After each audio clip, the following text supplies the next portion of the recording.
The mini crime wave event is just around the corner, coming to ESO in early May. So I wanted to create a thief build so that you can enjoy all the things in terms of stealing, thieving, pickpocketing, as well as running Dark Brotherhood and Thieves Guild missions with ease. In this video, I'm going to show you everything there is to know about my thief build, including gear, champion points, as well as some thieving in action. Make sure you watch the entire video so you know all the details and can recreate this build for yourself. And as always, if you like and subscribe to this video, it helps me keep making videos just like this. So hit that subscribe button, and let's get started. To start, let's break down the equipment. In this build, we are combining Darluck Braze, Queen's Shadow Cowl, the Mother's Embrace, and the Night Terror equipment. So starting with weapons, we have on the front bar 2 Darluck Braze daggers. This is going to be part of our Darluck Braze set, and the daggers are just perfect for the thief look and feel, and they add a good bit of DPS, so that's why I went with the daggers here. For my main hand backup, I went with the Bow of the Night Terror. I enjoy using the bow a lot, and it has a passive where if you roll dodge, you gain major expedition, so that's really going to help if we're trying to get away or just to speed us up, and it was a fun way to incorporate the Night Terror set. The headpiece, I've been using the Shadow Queen's cowl and I've really been enjoying it. I think it's super handy to be able to see people through walls, especially for going on heists or assassination missions. This is going to come in super handy.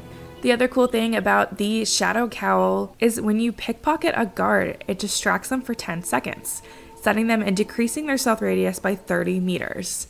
This is great because you can basically pickpocket guards and not get caught. I also love the description, you are beautiful, shadowed, beautiful, and hidden. So overall, really fun headpiece to wear. On the chest and most of the body, we have Mother's Embrace. This 5-piece set reduces the radius you can be detected while sneaking by 2 meters, and it reduces the cost of sneak by 25%. It's an essential set for every thief, and I really like wearing it. For the shoulders, I went with the Night Terror as well. This 3-piece item reduces the radius you can be detected again, and it reduces the cost of sneak by an additional 10%. For your back bar and your shoulders, you could choose whatever pieces you like, but I thought it would be fun to try and combine as many sneak pieces as possible for this build. Again, for the waist, hands, legs, and feet, they're all going to be Mother's Embrace. And on the neck, we're going to complete our Darluck Braze set. With the 5 items, while you are crouching and not bracing, you restore 670 magicka and stamina, and heal for 683 health per second. It again reduces the radius you can be detected while sneaking, and reduces the cost of sneak by 10%. This makes us basically undetectable, although you still can get caught, but I think it's a pretty good set build up to be the sneakiest thief possible. Now let's talk skills. First, on the front bar, we have Concealed Weapon.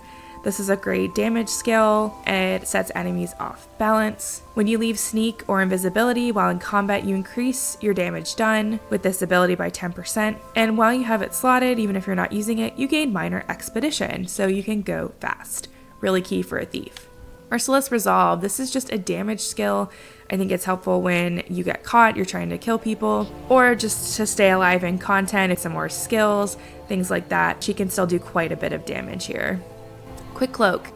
This is the other morph of Blade Cloak. The other one gives you damage. This one gives you major evasion, so reducing damage from area attacks by 20% when you're running away. It gives you major expedition for 4 seconds, so very handy when trying to escape from guards, things like that. Shadowy Disguise. You cloak yourself in shadow and become invisible. When moving, your magical recovery is disabled, and when not moving, Shadowy Disguise is half cost. Your next strike will damage critically. And whenever your disguise begins or ends, you increase your damage done to monsters by 10%. And when slotted, you gain Major Prophecy and Major Savagery. So again, great DPS skill, and the invisibility is not bad to have when sneaking about. Last, we have Whirling Blades. Again, just a damage skill to keep us in the game here. It helps us kill enemies, and it's great when enemies are below 50% health. It does even more damage. Soul Harvest. You ravage an enemy with a spinning attack, dealing magic damage and increasing your damage against them for 20 seconds. You also affect them with Major Defile, meaning they can't be healed as much. And when slotted on either bar, anytime you kill an enemy, you gain 7 ultimate. So a pretty well-rounded ability here for dealing damage, as well as building your ulti back up. On my back bar with the bow, I have Sap Essence. You can siphon vigor from your enemy's blood, dealing damage to them, and healing you and allies for each enemy hit. If an enemy is hit, you gain major brutality and sorcery, increasing your weapon and spell damage by 20%. So a little bit of a heal here just in case those guards smack you a little bit hard, or again in content just to help you out, keep you alive so you can do some damage. Endless Hail, this is just a great AoE for anyone using a bow. It does physical damage over 10 seconds. Refreshing Path, this is a corridor of shadows that you can create, granting you and allies in the area major expedition, minor endurance, and minor intellect, increasing your movement speed, stamina magicka recovery, and the effect persists for 4 seconds after leaving the path. It also heals you every second in the area, so a great way to recover here and get away fast. Siphoning Attacks, channel a portion of your soul to convert health to 2,600 magicka and stamina. While slotted on either bar, all damage you deal heals you for 1,350 health and restores magic and stamina. If you're out of stam or mag, you can convert some of your health, help you keep doing your rotation, and in general just keep you alive while you have it slotted. We also have Shadow Image. You summon a shade version of yourself to stay in place and attack from a range for 22 seconds. The shade also inflicts minor maim, reducing the enemy's damage done. And while the shade is summoned, you can activate the ability again to teleport to the shade's location. So this can also be handy when you're trying to pickpocket or thieve. Maybe get away from a guard, you can plant your shade and then teleport back to it to give you a little movement boost.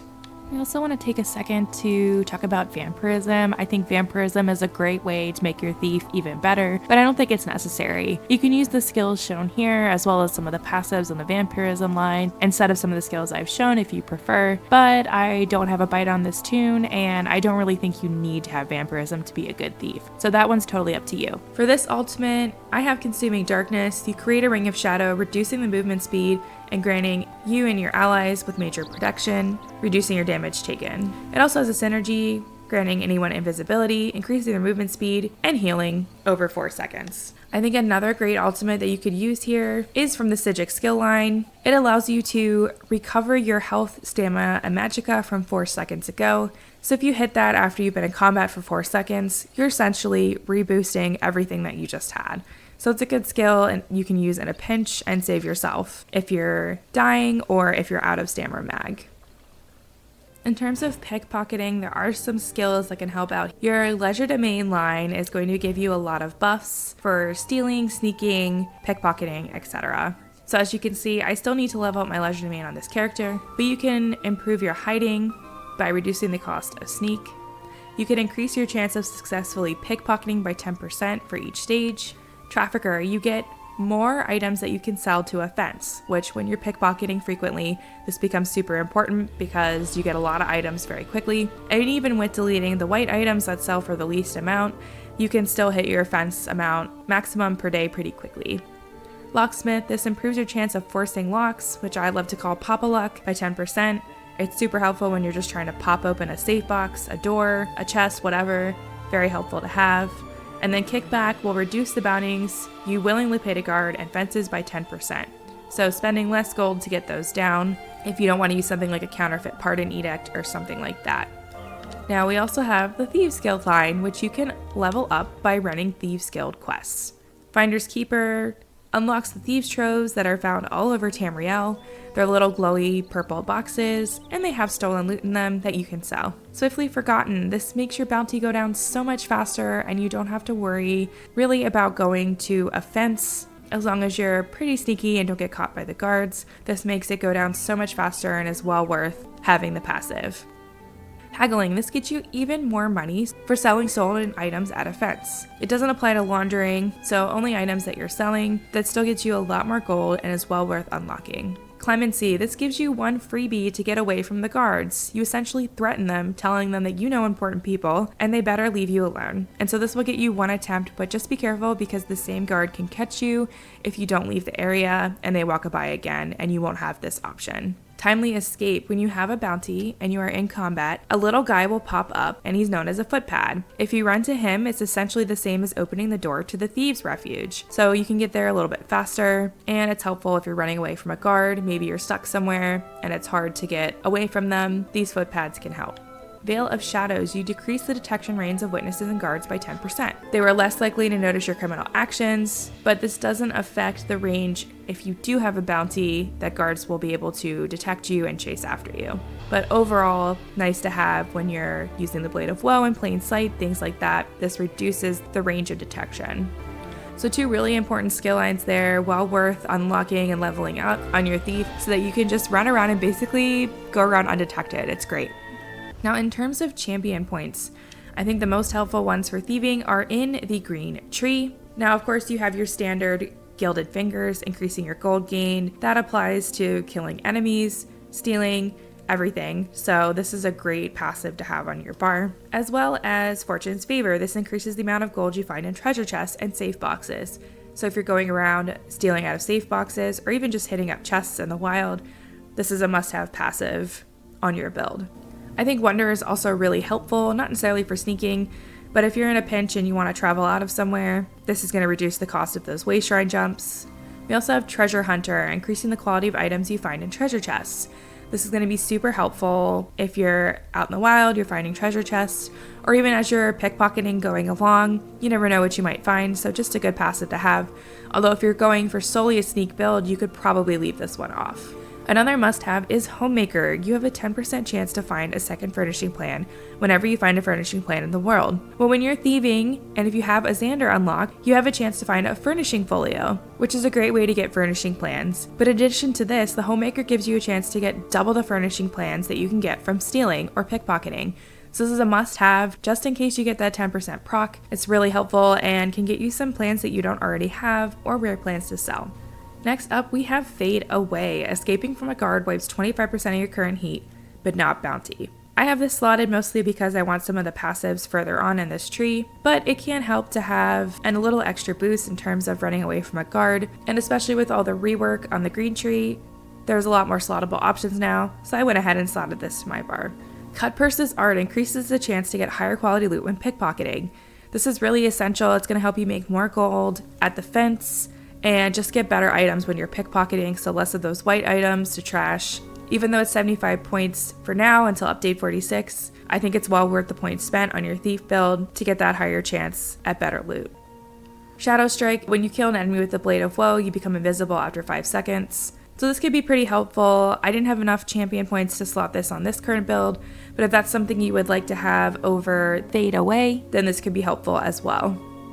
Infamous increases the value of fenced items by 25%. This is going to be super helpful when you run to that fence. You're going to get a lot more gold out of this, and it's a great way to make gold in general. So definitely worth having on your thief, and if not, any characters you plan on going to the fence to. Friends in Low Places. This removes 1,000 gold from your bounty once per day when committing a crime where bounty is added. You do have to be level 50, and your current bounty must be greater than 1,000 gold. This equip skill is going to be super helpful if you're just trying to loot as much as possible.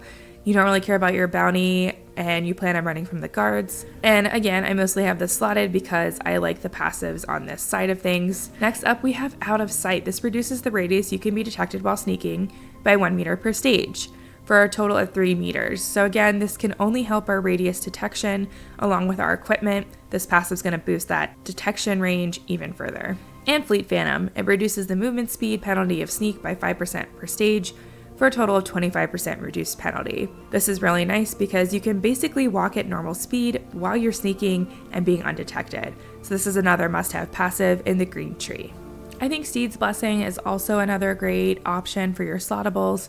It increases your out-of-combat movement speed by 4% per stage. So when you're just running around trying to steal things, you get a 20% movement boost. Now the only other thing I want to touch on, because the blue tree is totally up to you, the red tree, we do have Celerity. It increases your movement speed by 2% per stage for a total of a 10% movement speed increase. I think this is well worth slotting on your orange bar, taking off one of your other buffs, especially since this is going to be a thief build. It's all about moving fast, and you can forego some of the other buff skills that are on your bar, usually for other builds. Of other build options I just wanted to go over really quick so that you have them in case you would like them. For the Mundus stone, I recommend using the Steed. It gives you a 12% run speed boost, which again is just making you even speedier, so that's probably the best Mundus stone to have. Another option could be the Etronach for better mag recovery, if that's something that you're finding you need more of. In terms of food, Jewels of Mithril is the best food here. It's going to increase our stamina and magicka recovery and our max health, so buffing all of our stats pretty good in terms of food. For potions, I would recommend tri-stat potions, so you can pop them in just about every situation. You're low on health, you're low on stam, you're low on mag, tri-stat's going to hit them all, so those are usually my go-to on any of these builds. I think it also could be fun to have a speed potion. If you're looking to get the max amount of speed, or maybe you're going on a heist, something like that, then speed could be your best friend. As well as invisibility potions, these can be super helpful for heists and other quests like that as well. If you need to be extra sneaky or try and get around an NPC who is in your way, the invisibility potion can come in very clutch. So let's see this in action. You can already see how quickly I am moving on this character, and that's without any speed potions or anything like that. So I'm moving pretty quickly. This isn't even my run, and then this is running speed. So pretty ridiculous in terms of speed here. You can get away very quickly. Now in terms of pickpocketing, you can see when I crouch, this is what the Queen's Cowl does. It highlights guards and other potential enemies that can catch you in yellow, and then regular NPCs are highlighted in white. And you can see people through walls. I think this is the most helpful part if you're running a heist or A Dark Brotherhood Sacrament quest. you can very easily see if there are people around, and some of those sneaky people that catch you that are hard to see will be highlighted.